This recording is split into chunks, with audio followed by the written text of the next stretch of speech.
that describe your products and services. And you're going to, and why we care is because they're really going to be this glue that helps product owners span tactical thinking and strategic thinking. And we'll talk a little bit more about this when we talk about the challenge. And then finally, we're going to put this into practice for about 30 minutes and in some type of breakout rooms. So being a product owner, and this is a new role for me in the last 2 years, one of the things I've learned is that this is a hard and challenging job. And the main reason why it's so hard and challenging is because it's 3 roles in one. Continuous customer discovery, creating alignment, and developing business models. And for me, though, thinking about this idea of continuous customer discovery, it's not just prioritizing your product backlog, right? It's dialogue with the market, trying to understand what are the trends, where are the customers, where's the market going? And there's 3 questions that you really need to answer, which is, what are the customers' interests? What are the customers' preferences for our solution, right? And what are our customers' willingness to buy our solution? This is what the product owner has to do in this role. And then in the role around creating alignment, one of the things we need to recognize is that product owners are not mini CEOs, right? They are collaborative leaders that bring together a diverse group of stakeholders to develop shared understanding of the customer's need and then execute on that shared understanding. And building and sustaining alignment is crucial to this role. And then developing the business model, this is truly important because in order to develop a business model, the product owner has to really understand their value proposition and understand a lot about what is important to the customers and end users and focus on those needs to build that profitable and scalable business model that can deliver on key financial targets.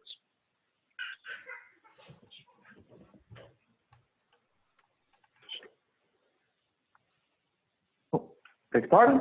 So there are 4 product owners. There are really, I like to say, 3 different directions to choose from. And like the Palacio de Peña and Sintra, what you see depends on the direction you choose, right? You can look out towards the Atlantic, you can look south towards the river, or you can look into the interior of the country. But it's a little bit more complicated than just picking a direction because there's the question of scale to consider. And it's very easy for product owners and product managers to zoom into the details in all of these perspectives, right? And all you need is a needy engineering team or a set of overbearing stakeholders, and you're deep into the weeds. Next thing you know, all your focus has been put onto tactical decision-making. As a result, you can lose track of the big picture and fail to see the product and the market holistically. However, spending too much time in the strategic world, and there's no execution. Nothing gets done beyond PowerPoint presentations and meetings. And for the product owner, it's a constant tug of war between detailed tactical decision-making and strategic whole market thinking. And what we see in our work, Laura and I, and with our customers, is that most people tend to focus on the tactics, and that has consequences. There was no record of any takeoff of an airplane. There was no flight file. Oh, I think we need to mute somebody here. Yes. John lost his pilot's license the day after. All right. So here's a list of consequences. And for me, when I think of the last item on this list, weak business model open to disruption by natural events or a new competitor, for me, this one is the one we want to avoid. And it's the reactive thinking and uninspired products that lead to this, this weak business model, which can be disrupted. And as we're seeing today with the COVID-19 outbreak, if what you're doing today, what your product is doing today, or what your service is doing today, can easily be copied by a low-cost competitor, or there's simply too much supply in the market, your business model will be broken. So how do we connect the strategic and the tactical to avoid these negative consequences? Yeah, Carlton, I'm just going to jump in here. It's interesting how in the last 3 or 4 days, I've talked to a number of customers who realize that their ability to pivot or their ability to make adjustments is also very much tied in not having connected strategy and tactics all along the way. And so now that they're under pressure to, you know, for example, insurance industry, and they're under pressure to provide a different product or to provide rebates, right? Or to provide, you know, some kind of compensation for their customers, they're realizing that they not only can't do it quickly, but they don't really understand what their business model is, and they can't make decisions quickly. So I'm, you know, I think that point of how the business model is actually connected to all the other pieces of it, and how a lack of transparency around what the product owner, how they've made decisions and what the current state is really slowing down a number of companies. Right. So, you know, I appreciate that list. The more that I think about it, and yeah, so the key here is how we connect strategy and tactics so that you make a better decision, and so that when you are under pressure to make choices or to reprioritize, it's a faster, easier process for people.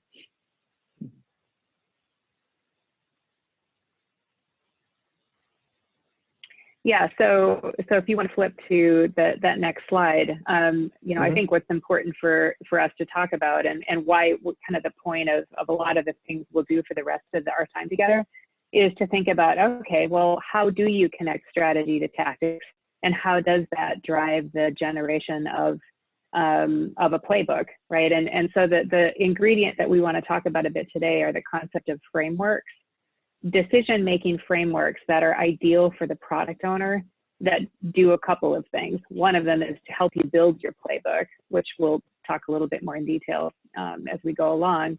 But they also are the connection or the glue between strategy and tactics that generate a lot of shared understanding and a lot of alignment between all of your key stakeholders. So that when you are under some kind of pressure, like what we're all under right now, you actually have a resource and you know, and a collection of stakeholders that have already been in alignment. So redeciding and reprioritizing becomes more straightforward.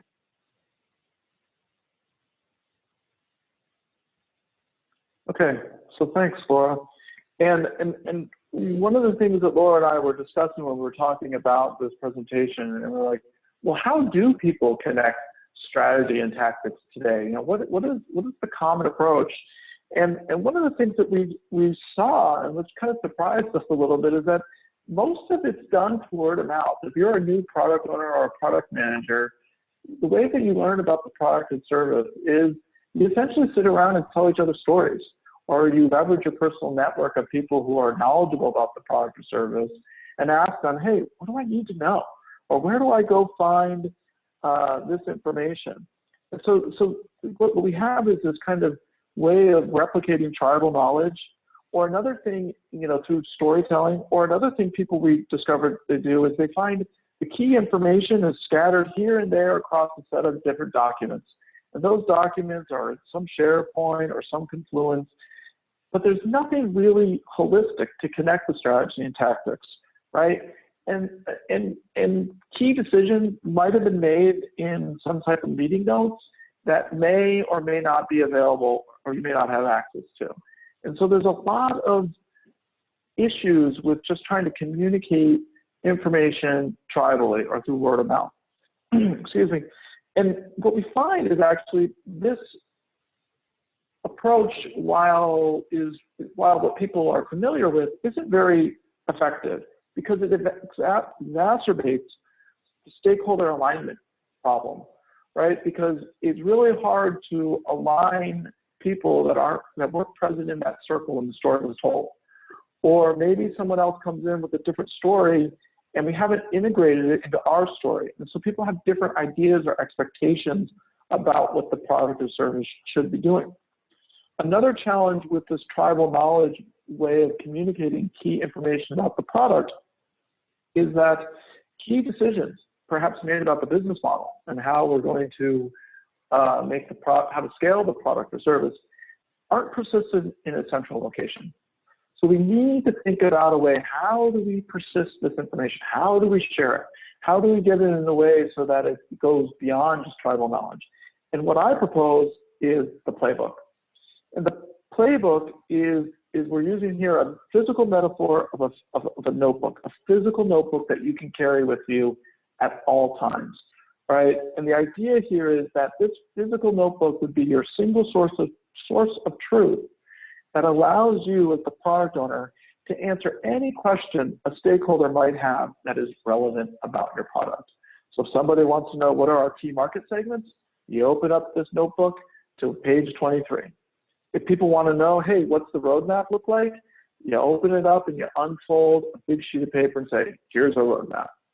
What's the product launch plan? What's the status of our key financial metrics or quality metrics, right? Et cetera, et cetera. All this key information that you need to know or you need to have available to you is in your fingertips in a physical notebook. Now, today in the 21st century, a lot of this stuff is going to be digital, right? But the idea of the playbook is that you can persist institutional knowledge of the product outside the circle of storytelling. And one of the things that we have found that works really best when you build these playbooks, these product playbooks, is that you build them collaboratively with customers and stakeholders using frameworks. And we're going to show more about this a little bit later. One of the things that I want to highlight here, which I think is really quite interesting about the product playbook, because this is a new concept for me as a product owner. My work as a product owner essentially started about 2 to 3 years ago, and I wasn't aware of a product playbook, but I was aware of the need of it because I, like many product owners, was trying to reproduce this tribal knowledge. I didn't have a way to describe our products, our consulting products, our training products, our online academy products. And so having the playbook was really a great way for me to start to communicate to our stakeholders and our customers what our products are about. The last point here I think is really powerful, which is the playbook points to the direction of your next hypothesis and experiment. And this is really important as product owners, is to come in this role of continuous customer discovery, what types of hypotheses are we trying to test and what type of experiments are we trying to run?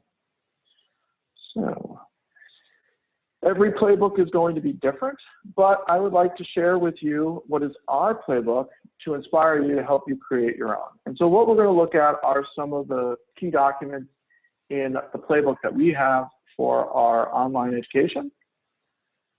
And this is our playbook for 2020. And now, this right now, the playbook, again, is a living document. So right now we have 10 documents in our playbook. We might decide we need to add 1 or 2 more, or we might think, hey, we don't need market map anymore. The idea of a playbook is it's dynamic, it's living, it's based upon what you need, it's based upon the information that you want to use to describe your products and services. So the items with the check marks, personas, customer buying journey, key metrics, spec sheets, and roadmaps, those are all items that are currently in my playbook.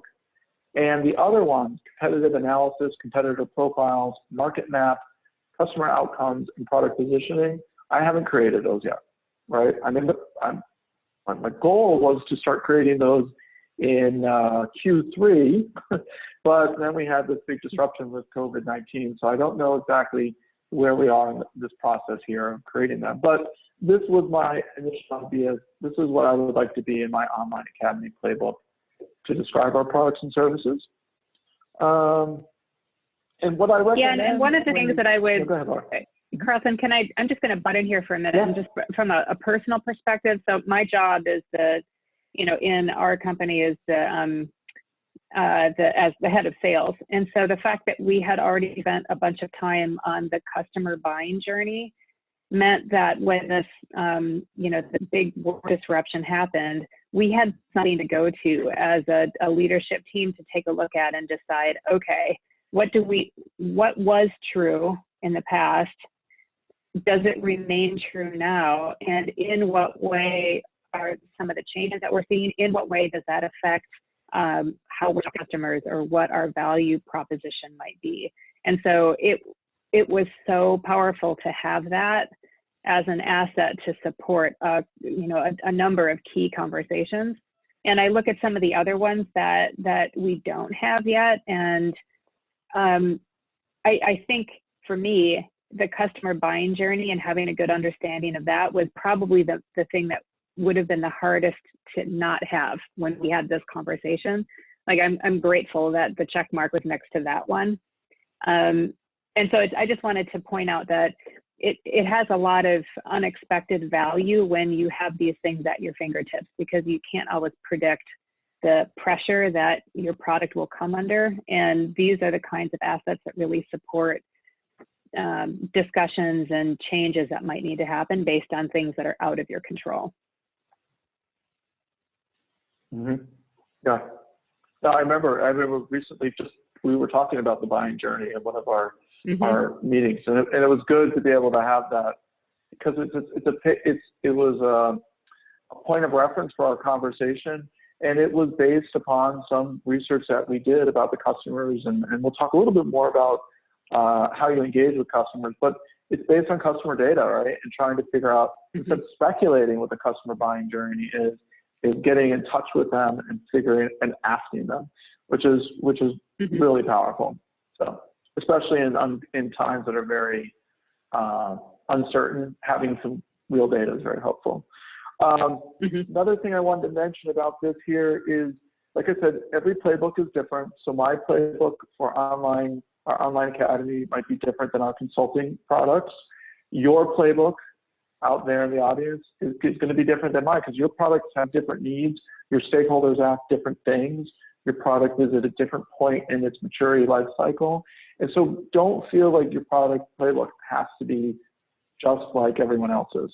My recommendation is start with what you have and then identify what's missing. And so for me, I think where I started was key metrics. And the reason why I started with key metrics in the product playbook was I was really curious one day, what was the profitability of our products? And I had a suspicion that our profit margin wasn't what I was hoping it would be. And so I did some research into trying to figure out what the costs of the product were, compare that against some basic data that I had.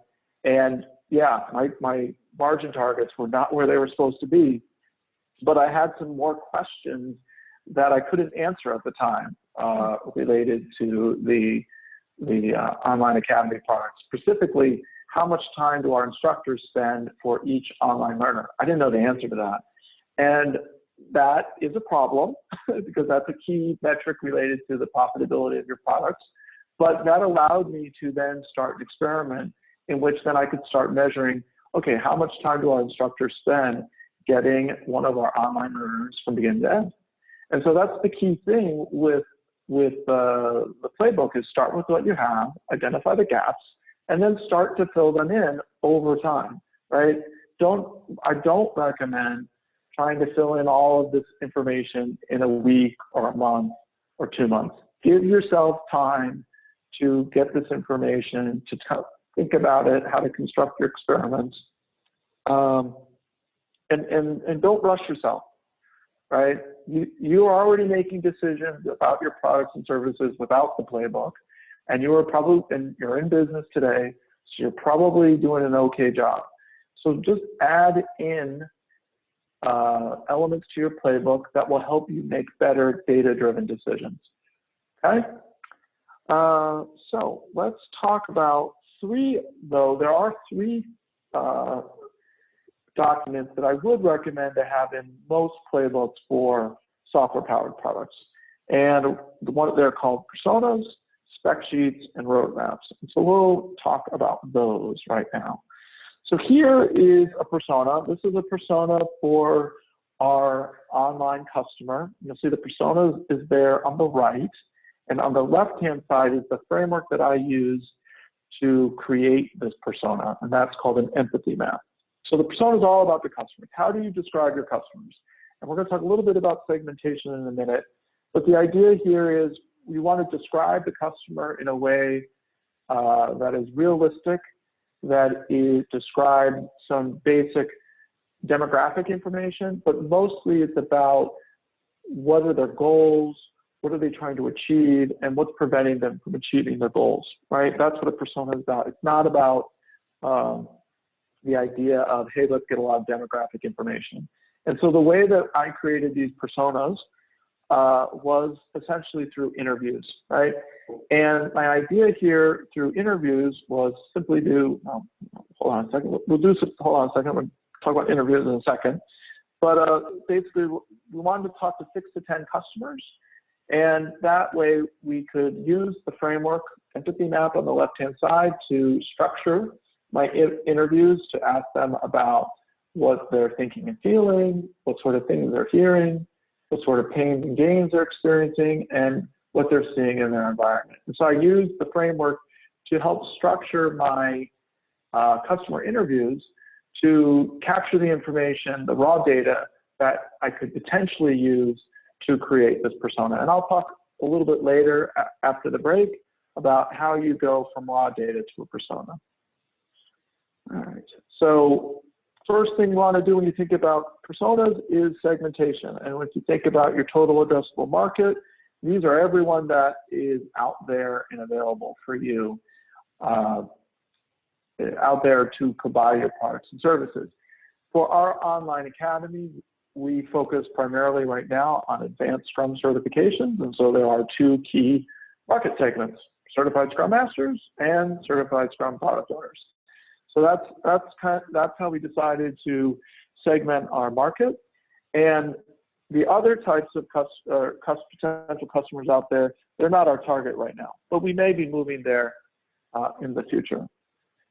So next, talked about interviews, which is a classic approach for product managers and product owners.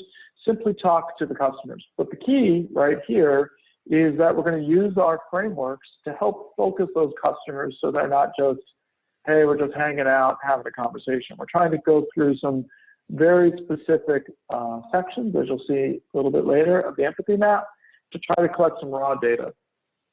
And if you can't actually speak with the customer, then working with customer proxies, people that are close to the customer, like sales, customer service reps, field technicians, those are good people to talk to. So we have met certain types of organizations, certain types of banking organizations that we've worked with, where we work with product owners and product managers and they say, I can't talk to a customer. Absolutely can't do it. So talking, like I said, to a proxy, people who engage directly with the customer service reps, field technicians, and salespeople, they're a good approach, okay? Now there's another approach as opposed to interviews, right? What do you think, Laura? Yeah, so it's interesting about, interviews are important, but it doesn't really scale. And I feel like you're still, as a product owner, reporting back to the company, and reporting back, you have to do a lot of explaining and a lot of, you spend a lot of time trying to convince people that you're right and that you've interpreted, the interviews correctly and that you haven't missed anything. And so what we find is the other kind of data that you need to get is around your key stakeholders, to have them collaboratively contribute to your shared understanding of the customer. And this removes all of that justification time that product owners sometimes feel trying to prove that you're right and that you haven't missed anything. It's like it's just better or easier or actually more engaging to not complete the persona until you've included all your stakeholders in also understanding or adding value to that conversation. Carlton, you and I were talking about this earlier, but there isn't a single person in a company who really understands everything about a customer. But you get the right group of stakeholders together, and I can guarantee you that collectively they understand the customer really well. So that I think is where you're going with this here, is that, okay, well, how do we engage with the stakeholders inside your organization to complete the process of understanding who the customer really is and then developing a persona from that.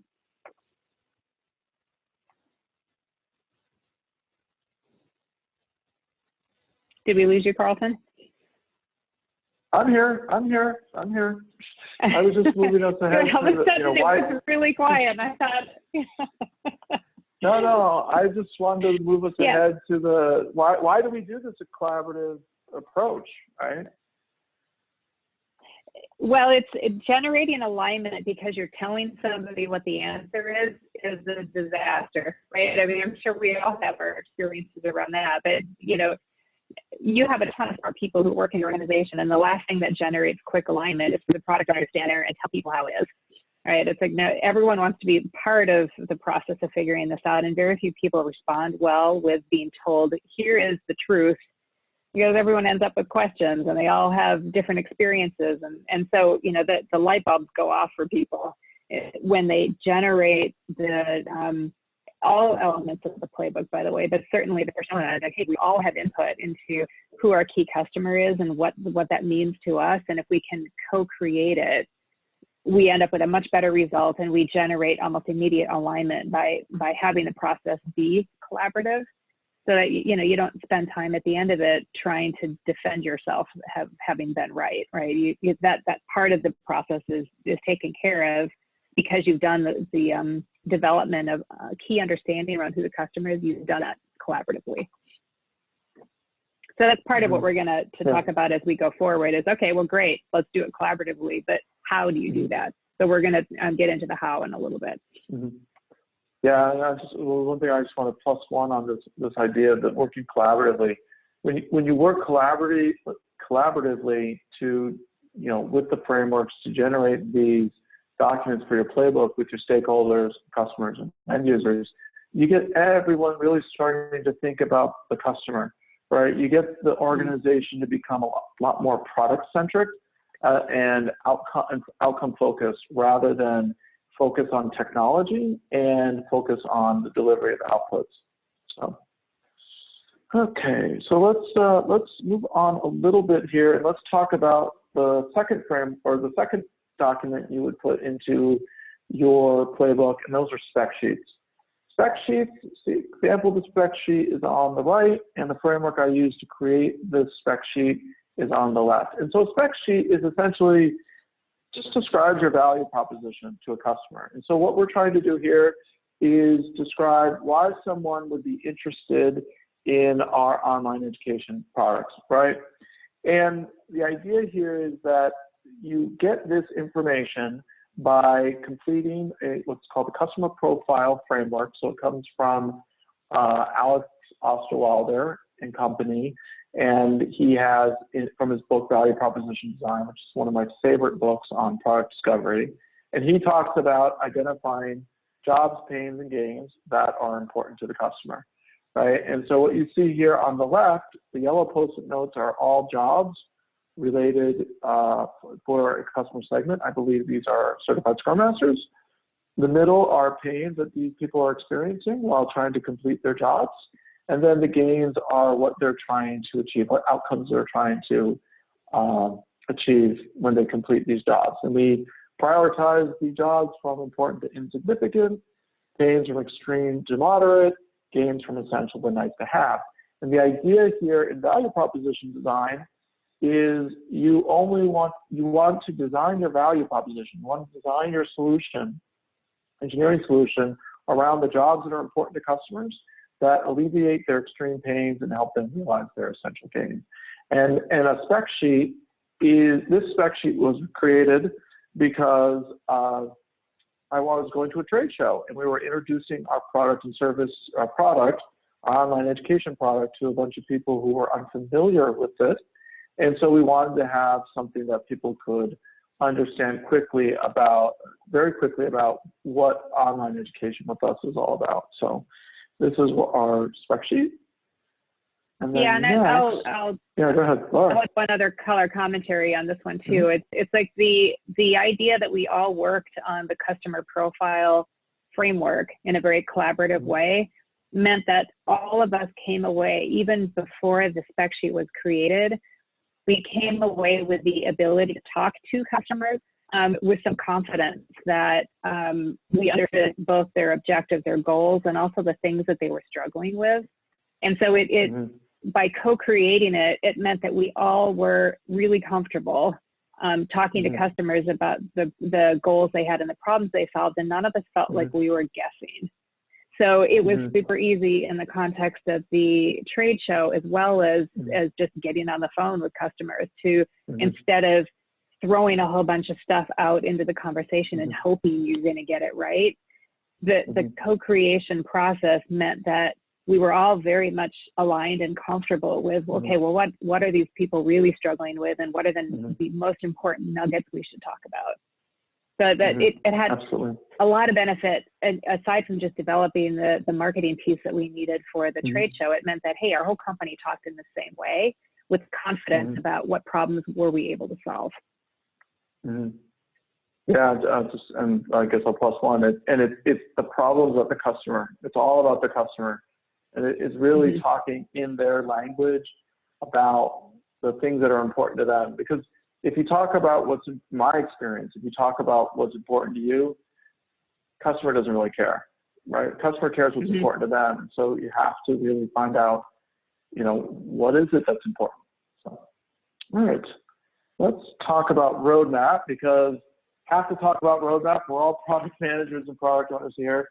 So roadmap, right? My idea of roadmap is it is really a document that you create to develop alignment on what are the enterprise's priorities so that you can deploy organizational resources, right? A roadmap is not a plan. A plan is tactics, right? A plan is execution.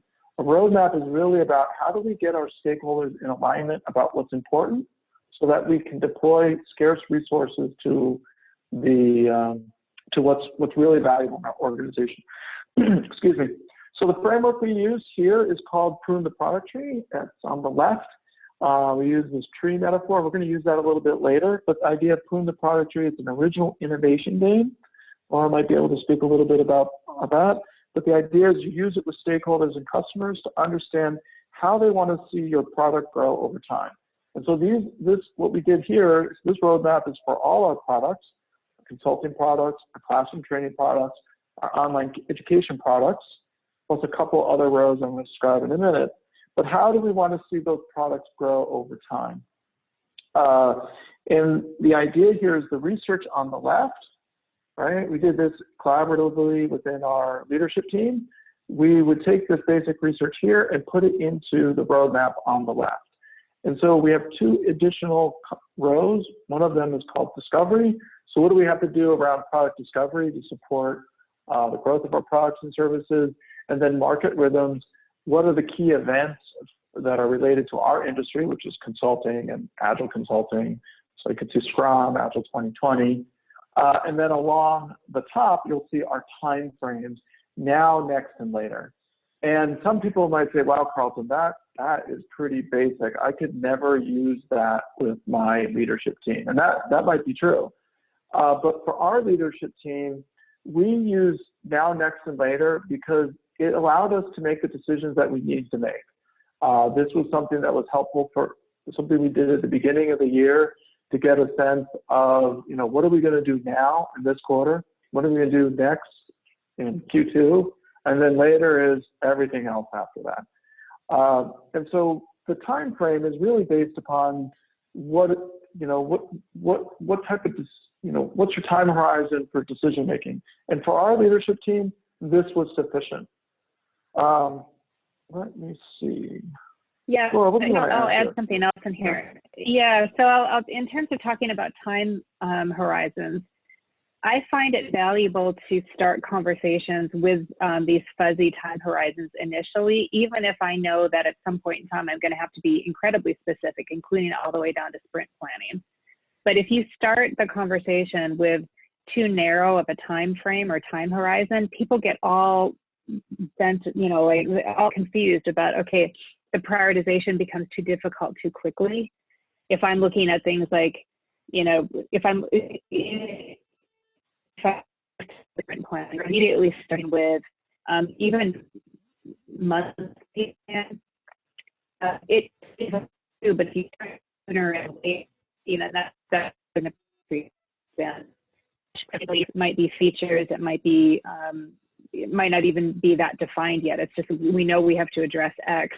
When you take the first pass, especially with customers, around what kind of capabilities do you need to have sooner and how do we sequence them, and the top of the tree tends to be the fruit, that develops later over time. you start to leverage this metaphor of, hey, our product or our solution has an organic growth feel to it, and how we fertilize this product and how we prune it back in certain areas or where we focus really aligns well with this analogy around the growth of a tree. And so at the end of the day, when we work on this with customers, we're not asking them to directly help sprint planning or to be specific about a release date. That's not their job, that's our job, right? But their job is definitely to communicate to us about what thing do they need first and what can they wait for. So you start to ask the question to your customers about what do you need our product to do? But you introduce this concept of time, because everybody understands really that you can't have everything tomorrow. So when you start to sequence them out about low-hanging fruit is sooner, and as you work up higher into the tree canopy, you can wait for those things. Those are later. We come away from a customer research standpoint with a really good understanding about, hey, sure, everybody wants everything tomorrow.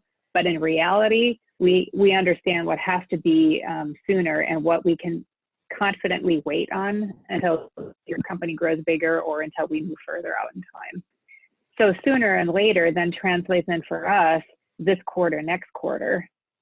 And as an organization, we understand that anything beyond that is completely up for 100% redeciding, right? Like, just because something ends up in that later category doesn't mean it'll ever happen. And there are times when we pull something from that later and it becomes very relevant, right? Some of the things we're doing right now are in reaction to this work from home COVID thing. And we thought they would be later, and they're not anymore. They're definitely pulled into the sooner time horizon. So it's even though at some point we get to this level of specificity where we know what's going on in this sprint, what's going on in the next sprint, we never start with that. We start with some very fuzzier time horizons, and sooner or later is step one for us. Okay. So Laura and I have been talking for probably about 30, 34 minutes. So we really now want to answer questions. Not sure what the best way to do questions are.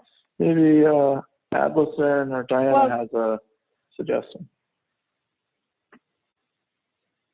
And I would say if you're uncomfortable talking on top of each other, you can certainly throw your questions into the chat, because I've got that open and I'm taking a look at it.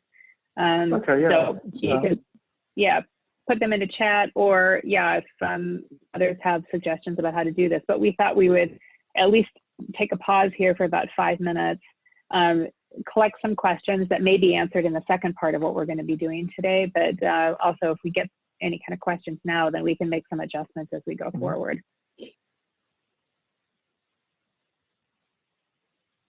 Yeah, so let's give everyone like 60 seconds. Write down a question on a sheet of paper or post it in front of you. So Scrum trainer, me coming out, Laura. And give people 60 seconds. And then we'll send them the chat. I can't see the chat right now, but I think Laura's watching it because I'm doing the presenting view here. Wait a minute. Yeah, so the first question that popped in is about the difference, the usefulness of a playbook for internal product, internal customers of the product versus external teams. Well, I think this is very useful, because the idea of so the playbooks might look a little different than what my playbook looks like, but the idea is that you have this central repository in which you can describe what you're building or what's your value proposition of this product. So it's definitely going to have personas because you have different user types. You probably have a concept of a spec sheet in the sense of what's the value proposition? How does this internal product provide value to the customers and users, right? What problems does it solve? Probably something with vision. What do you think, Laura, internally? Yeah, I think it's just as important, but it might be prepared to solve a different set of problems, right? Like, okay, so here's an example that's very current. There's a bunch of cost-cutting measures going on across the board, across most of our customers. And the things that they're looking at would be the internal IT projects that are going on, or the internal work that's going on. Is there any way to make cost reductions in those areas? And for the product owners who has not aligned in a very collaborative kind of way the work they're doing to the strategic goals of the company, they're at a disadvantage when it comes time to start thinking about, okay, how do we reprioritize our IT budget knowing that we have to cut? So if you are unclear about who your customer is and the problems that you're solving and the value that you're bringing, to be frank, your product is hard to defend when it comes time to budget cutting. So it's a mechanism for both having the reprioritization and budgeting conversations that come up in the cycle all the time, but it also makes sure that you as a product owner are always tying what you're doing, what you're adding, to making sure it's aligned to what's strategically important to the company. And that's all about what are the problems that we're solving, how are we adding value, how are we supporting the mission of the organization, and all of the decisions you make around roadmap and prioritizing features and things like that have to have a direct tie-in. You should be able to draw a line from this, what's in this sprint ties up to what's strategically important to the company. So when you have a playbook, it's easy to communicate that, and it's also easy to check yourself and make sure, hey, am I making the best decision possible in the moment I'm in? Sure. Another question, please.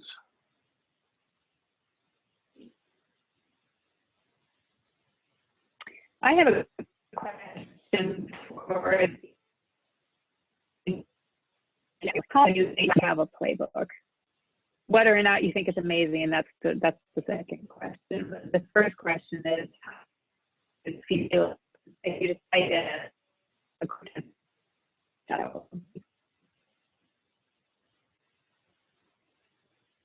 Can you repeat that? I don't think I heard it.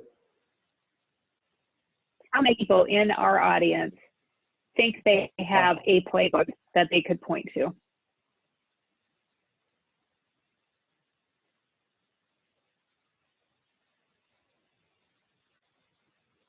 So yes, no, or maybe are acceptable answers here. It doesn't have to be a long one, but yes, I have one. No, I know I don't have one. And maybe I have something, might be able to convince somebody it's the start of a playbook.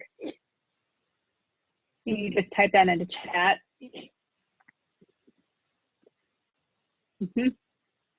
More like a toolkit or a tool belt, not necessarily a playbook. Yeah, I see that a lot, where it's not that as product managers or product owners, it's not that we have nothing, right? I would suspect that everybody here has something, but is it organized in a way that might be easy to bring into certain kinds of meetings and conversations? Probably less useful, less organized.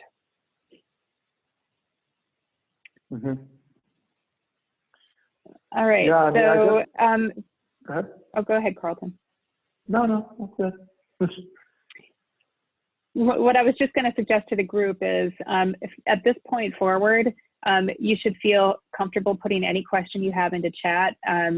We're going to be doing a lot more interactive things for the rest of our time together.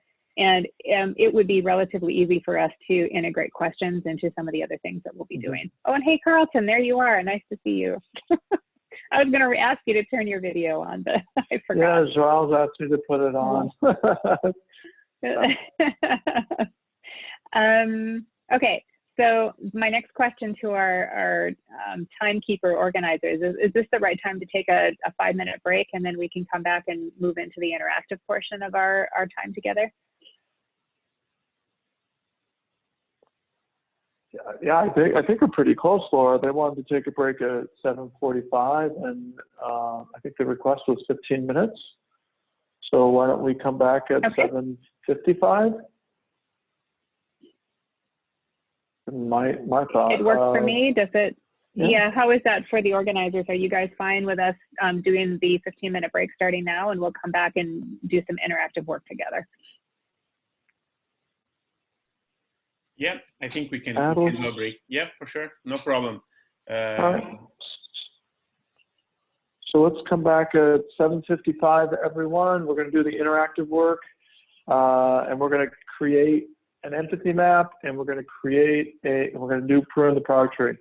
So we're going to use the frameworks that we showed that'll help you create some of these documents that might go in your playbook. Okay, Great. See you all in 15 minutes. See you soon. See you.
All right.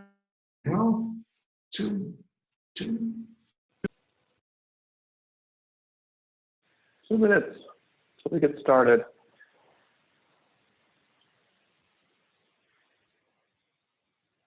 Does anyone have any questions from before? Perhaps there's a question people thought about during the break.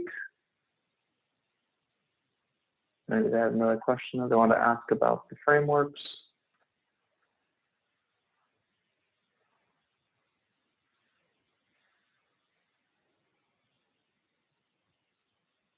Or something in the chat.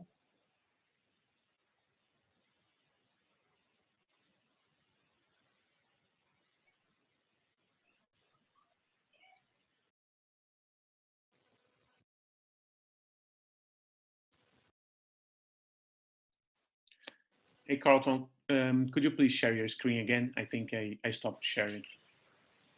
Yeah, no, you did that. I can do that, no problem. Okay. Start it again.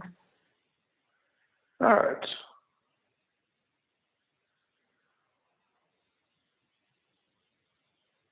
Are we good?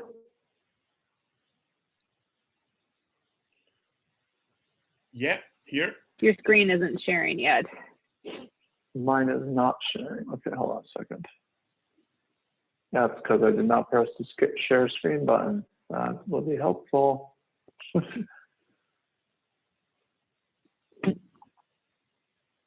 That should be good, yes?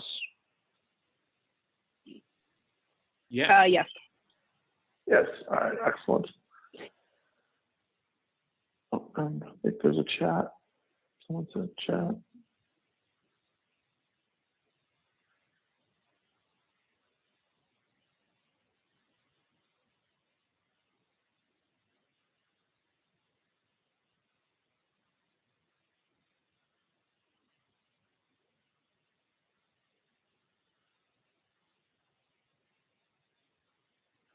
Okay, well, not an expert at Zoom, so I'm gonna have to figure out. I think there was a chat, but I don't know if that was sent to me or just general to the group. All right, well, let's get started. It's 7:55. So more people would be back. Hopefully, if you haven't had a chance, complete the feedback form. It would be really great to see how people like this format, or if you have any feedback for this session, we'd like to definitely improve upon it. And if you want to put a question in the feedback form, I'm sure it would get to myself and Laura. That would be no problem. So, are there any other questions that people would like to ask before we start moving on to the hands-on activity, the third part of this session?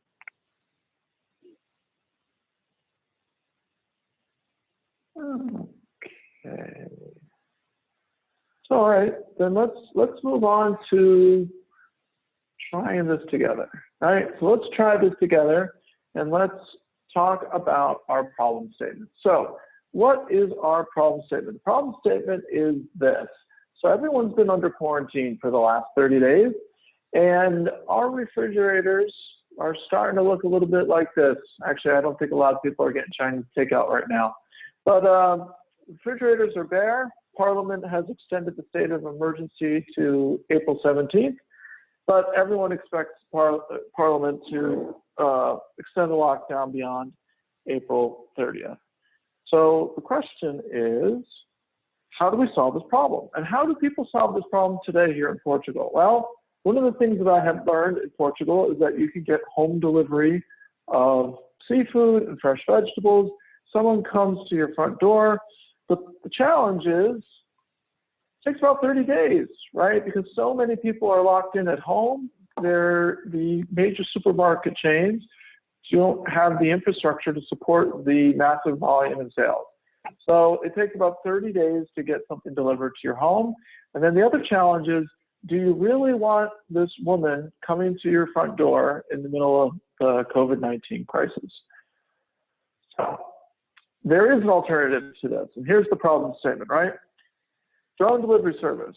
And so the idea here is that Continent is going to implement a drone delivery service, and all of us we're the product owners of this drone delivery service, and the executives want to know, right, who's going to use the drone delivery service, what types of products are they going to buy, and what features are we going to build for the first release, and what are we going to think about for later. And so the idea is that Continent, I don't know if this is true, I'm just making this up for this scenario, says the state of emergency is going to last at least until July 1st.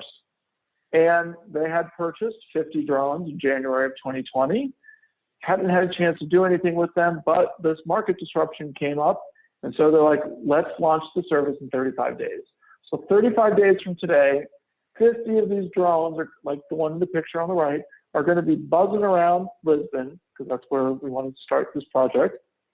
And we want to figure out who would be interested in using this, what types of products they're going to buy, and what types of features are we going to have in our release.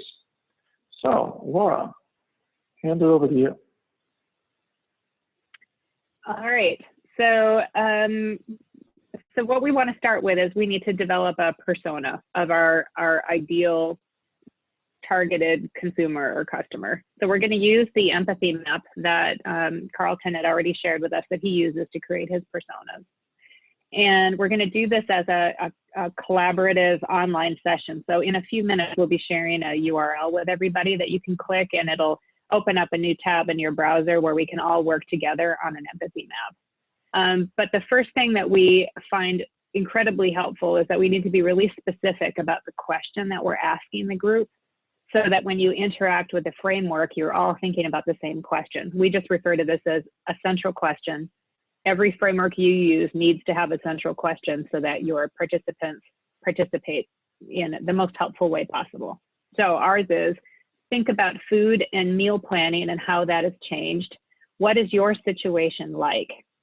So put your, you're the customer now, put your hat on that, and instead of having a one-on-one interview with everybody, we're just going to automatically put you into groups of, say, 2 or 3 people, maybe up to 5 people. You'll all be able to see an image like this, and we'll give you 10 minutes to add sticky notes or virtual on here to describe what are you thinking and feeling, what problems do you have right now, what are your pains, what would be ideal for you, so if we could solve this problem, that's the gains section. And then what are you hearing, maybe from your family, friends, neighbors, and what are you seeing out there? So we're really trying to get a good sense of who our customer is for this. So if you want to go to the next slide, Carlton. And it takes just a minute for the slides to replicate over to me. So I think you guys might see the switch a little faster than I do, but I can't remember what comes next. Oh yeah.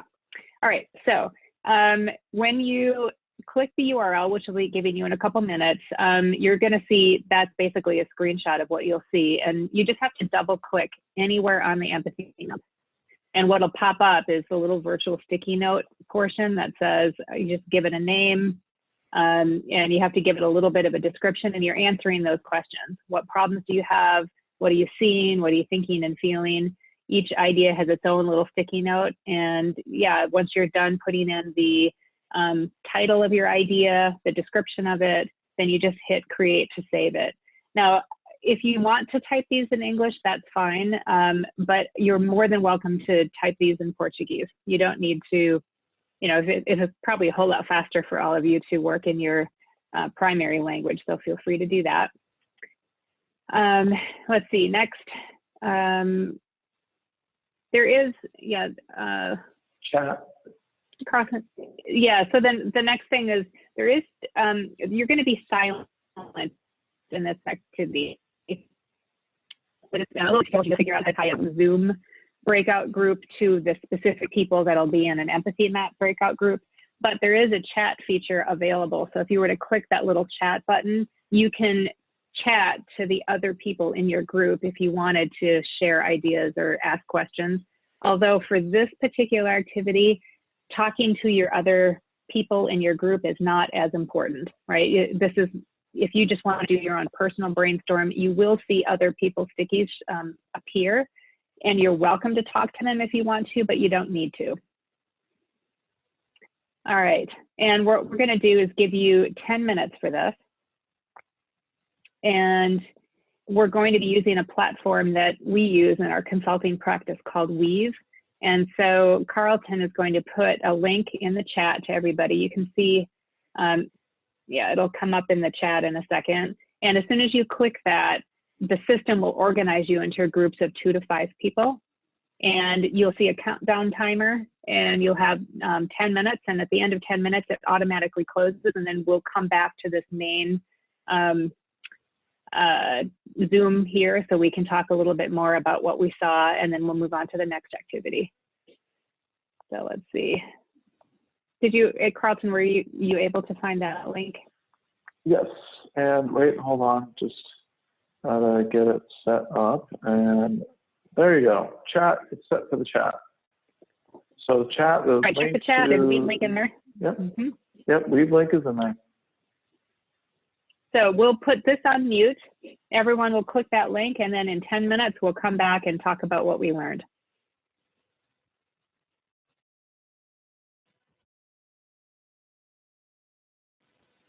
Just a standard web browser, right, Laura? Yes, just a web browser.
We're about halfway done. We have about 5 minutes left to finish this.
Okay, about 3 more minutes. What I'd suggest is that you read over the other stickies on your board. I'm sure you're doing that anyway, but to look at all of them, it will help you in the next activity if you're familiar with the other ideas that are on your board, on your empathy map.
Okay, the forums will automatically stop in about 1 minute. So get your last ideas out there and then we'll come back together to talk about this.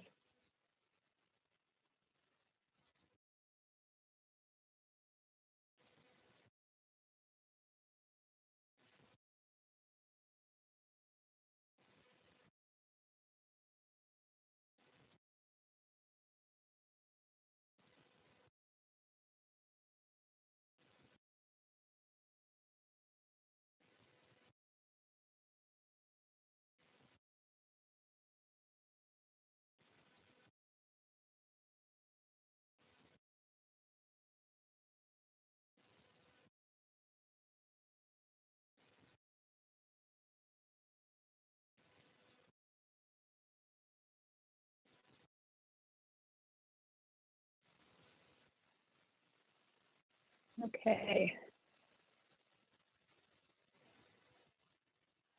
Let's come back together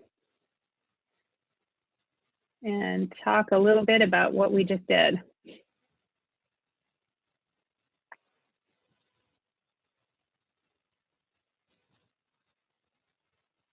So Carlton, I thought what I would do is to share my screen briefly to show what some of the output was from the different groups.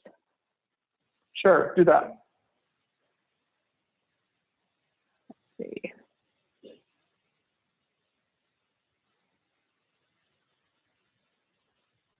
Okay, so we had 4 groups of 5 people.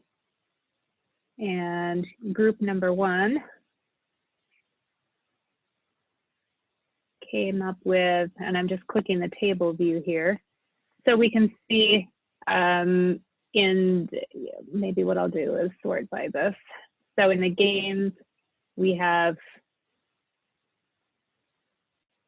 hopefully you can all see this. I'll let you just scan it rather than me reading it. But it's interesting to see what the different groups put in here. And again, having an idea of what some of your ideas are here will help you in the next phase. Take a look at group 2.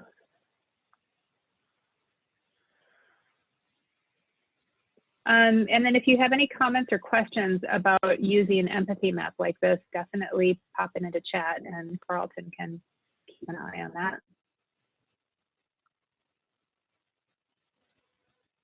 Yeah, I mean, the thing I would say here is, yeah, as well as looking at this, I mean, this is raw, unfiltered data, right? And in a moment, we're going to see how you go from raw, unfiltered data to a persona, because this still requires you to use your product management judgment on how to organize this and make it consistent. But this is what, you know, this is the gold standard, folks. This is voice of the customer. This is great stuff. Yeah, and what I would say is also something to consider as well is we're making the assumption for this exercise that you're all in the same kind of customer segment. But when we do these kinds of things with our customers, sometimes we'll intentionally put, maybe in this case, certain neighborhoods could have been grouped together because the results of one neighborhood in Lisbon might be different than another neighborhood. So sometimes it's important to think about how do you want to segment the activity as well based on how what type of, I don't know, some demographic information about the people you might have coming in. So we're making some assumptions that we're the right way. Anything else here?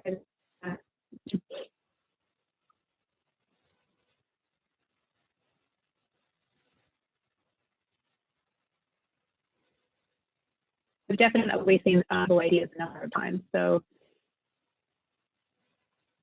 all right. Any comments that anyone wants to make to this, and then we can move on to talking about, well, how do we use this?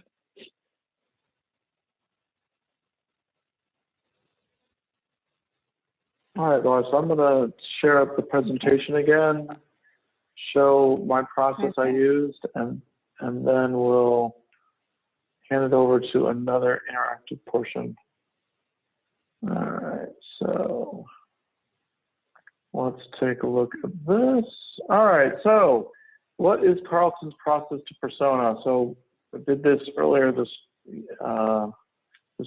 quarter, Q1. I wanted to create a persona just because I figured I'm a product manager, need to have personas, and we were having a little disagreement within our team about, you know, what are the characteristics of our Scrum Master advanced learners and product owner advanced learners. So what I did is we used the framework over here on the left to gather the data, then I filtered it. So just like what Laura was doing there, looking at the data, scanning it, filtering it, looking for patterns, looking for what I thought were just interesting, unique voice of the customer data. So then I grouped ideas into categories, and that's what you see right here. So in the middle, you see these 2 photographs of how I grouped the ideas. And the left photo with the teal post-it notes, those are for Scrum Master. The right photo with the pink post-it notes, that is for product owner. And so I just went through the raw data and put post-it notes in the categories there of who are they, so it's a basic demographic information, what do they do, what are their goals, and what frustrates them. It's just a simple format for persona. And then from there, I wrote up the story. I did a mashup of current customer names. So I just picked at random the first name of one of our customers and the last name of another customer. And then I wrote a story based upon the Post-it notes.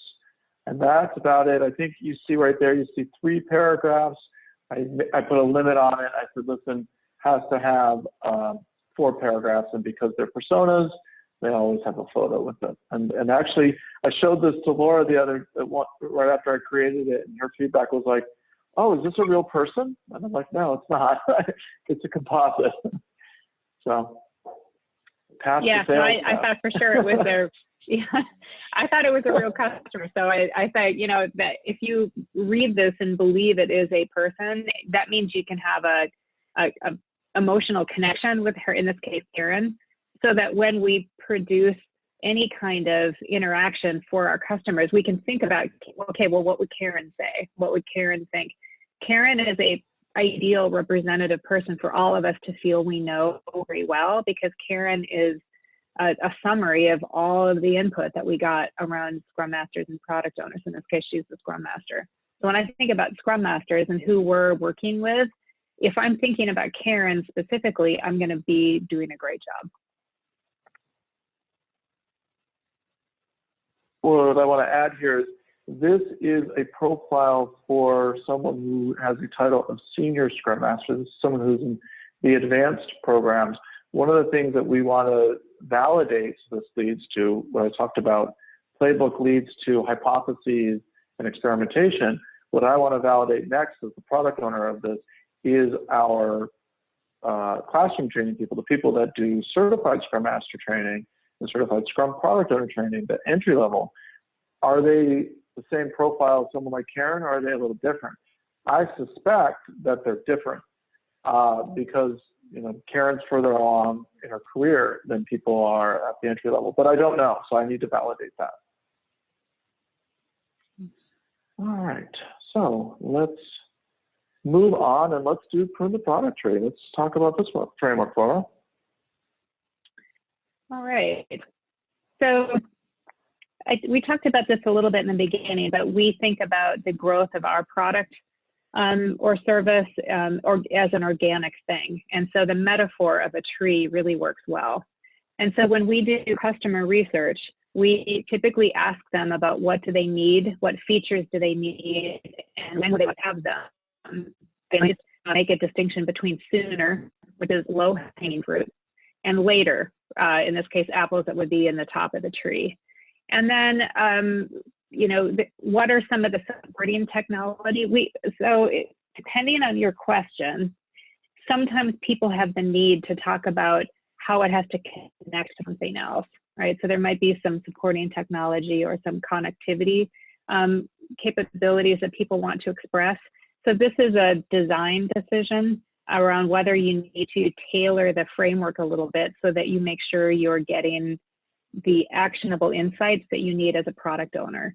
So for me, in building this one, I thought, okay, I'm the product owner for this drone technology. I have to be careful that I understand what the supporting technology is for this. And so I added that into here. So what we're going to do is use this central question. We need our customers to help us decide what we need to build. So what features should our first product release include? And what features should we defer until later?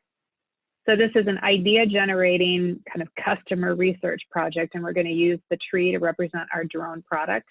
Apples are the features that you want to see, and where you place them on the tree matters. Sooner is low-hanging fruit, and later is up at the top. If you have ideas about supporting technology that you want to add, you would use the raindrop sticky, and that would go on the ground where the roots are.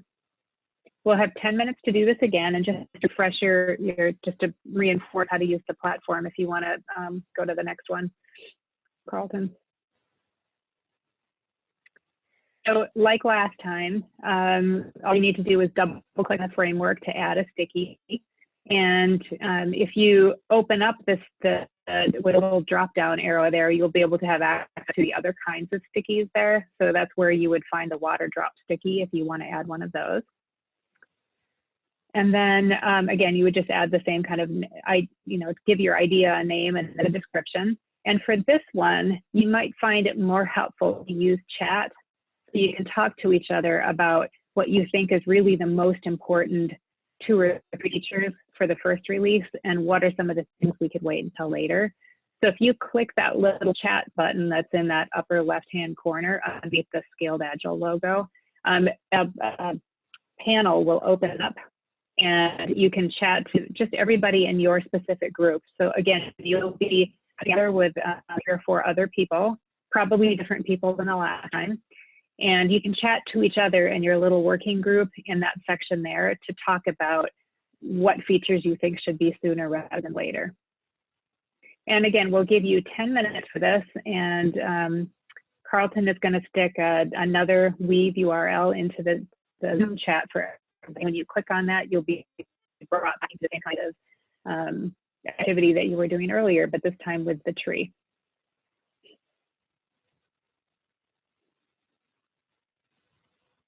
And hopefully I put that URL is an easy place for you to find it, Carlton. Yep, there it is.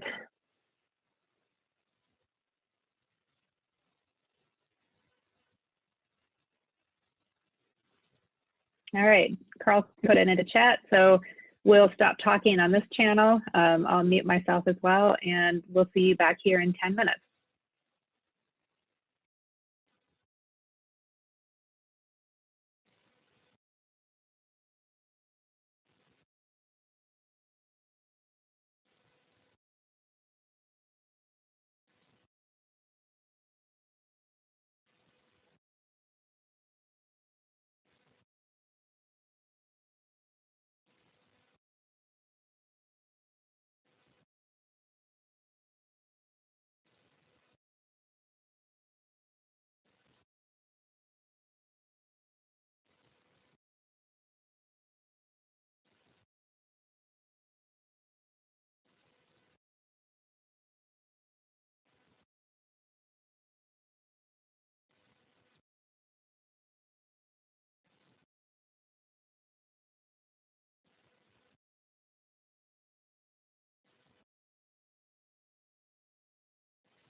Okay, we have a little less than 5 minutes left, and we'll take a look at our.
All right, just 1 more minute, and we'll take a look at what we learned.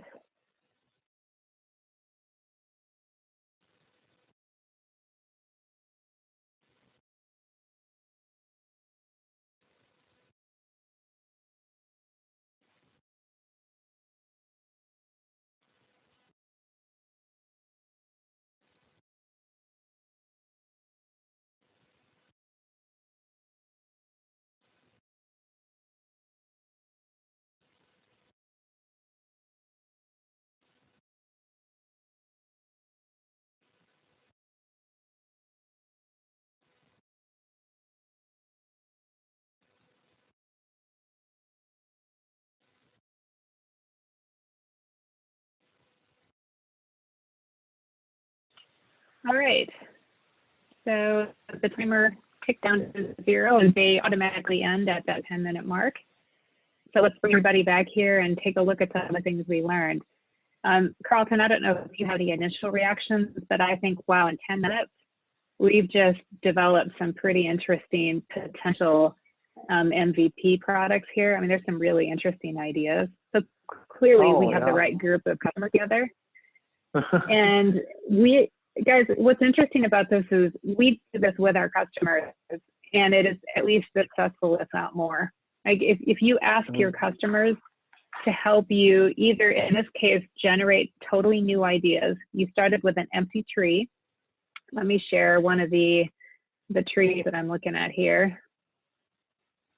So you started with an empty tree, and there is a lot of juicy features on here that we could start to look at as a product owner or product manager to figure out what are we going to build, right? I zoomed in here a little bit so we could see them, but this was done in just 10 minutes, which I think is great. So we do this with our customers, and sometimes we'll pre-populate the tree with items from our roadmap. And what we're asking our customers to do is to rearrange it, add things that might be seen, or delete things they definitely never want. Every once in a while, somebody will say, you know what, that feature will never be important to us, so I would prefer to not even have it on the roadmap. So I guess the point I'm making here is this particular framework can be one where you're giving content to your customers and they move things around and kind of fix the sequencing or making sure that there's nothing missing. And other times it's for fresh ideas, right? A blank tree and you generate a whole bunch of interesting stuff. I'm just going to take a look at a couple of the other ones here just to see what other folks came up with. And you know, another thing, Laura, while you're doing that, think about when you do a session like this with the tree, having stakeholders come and observe these interactions if they're not participating, but observe them, and they can ask questions afterward is really powerful for generating alignment and that continuous customer discovery, because the stakeholders can ask potential customers and prospects themselves directly, like, why did you not include X, Y, and Z in your tree? And that way you don't have to repeat it secondhand. The stakeholders can hear it directly from their from the customers and end users what their preferences are, which is very powerful. Yeah, getting things in the words of your customers is fantastic. Now, clearly, as product owners, your job isn't finished. But what's really nice about doing something like this as your first step is this informs the best decisions possible. And then when your stakeholders say, why is this first versus that, you can defend your roadmap with actual customer data. Like, well, who did you talk to? How do you know this is true? I had 20 customers help me figure out how we want to grow our product or service. So this was a fairly simple thing for us to set up with you guys. And I think getting customer feedback into your roadmap is something that we're really going to do. All right, so if anyone has any questions about this, again, please put them into chat. We'll be looking at that. I know we're getting closer to our end of our time together, but I'll stop sharing this and we can kind of think about, all right, what do we do with that and what happens next?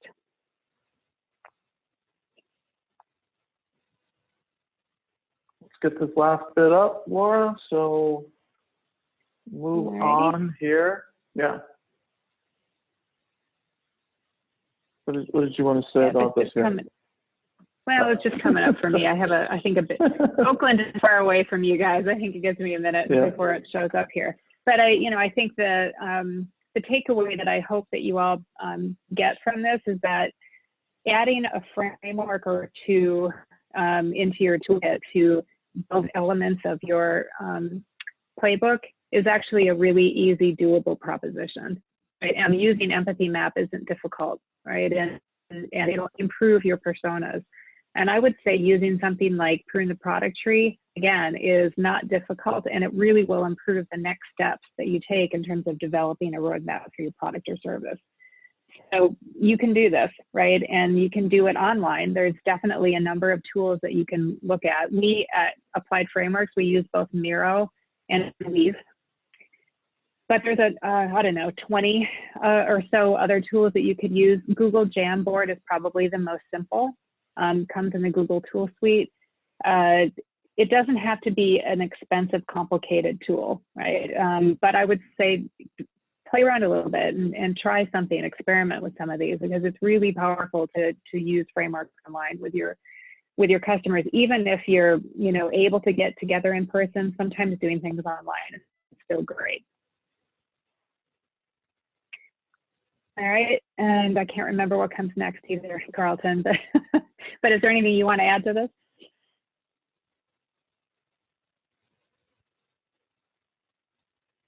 Oh, and you might be muted, by the way, if you're talking. Thank you. I always make that mistake.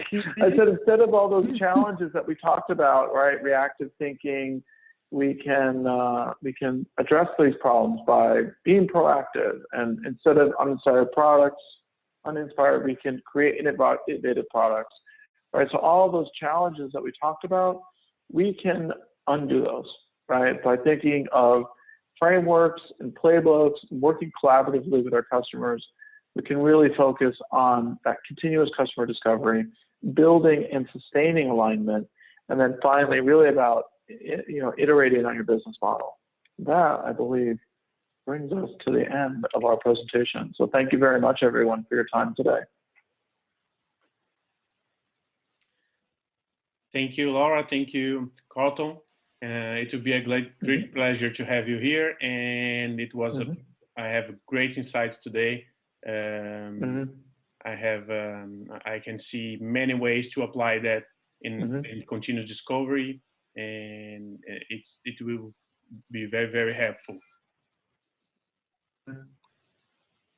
Well, thank you so much for having us. It was great to be able to talk about this with you all. And again, if anyone has questions that come up tomorrow or the next day, you know, your host definitely know how to get in touch with us. So we would be more than happy to answer questions that come later on by email as well. Yeah, sure. I'll give you any feedback or question that comes up. I will send to you. All right. Thank you, everybody. All right. Yeah. Well, Okay, thank you, everyone. thank you. Enjoy the rest of your evening. Bye. Just a short note, sorry. Speaking on feedback, please, I put the form again on the chat if you want to spend 2 more minutes giving us feedback. For us, it's a very, also a great experience to do these meetups online, because before all of this, we only do them in local. So if you want to help us improving for the next one, we really appreciate it. Thanks, everyone, once again. And have a good evening. Thank you. Bye-bye. Thank you. Bye. Thank you. Bye. Bye-bye.